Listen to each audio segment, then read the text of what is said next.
Dear friends, today I would like to talk about guests from Arab countries. 11 ladies gave the day to our country not only for the tour but also for charitable and volunteer activities. In the morning, we went to a rehabilitation center for children with disabilities.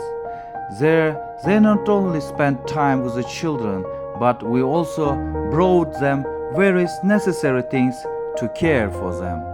We also visit the homes of several mothers with children with cerebral palsy who received not only financial support but also precious minutes of attention and care.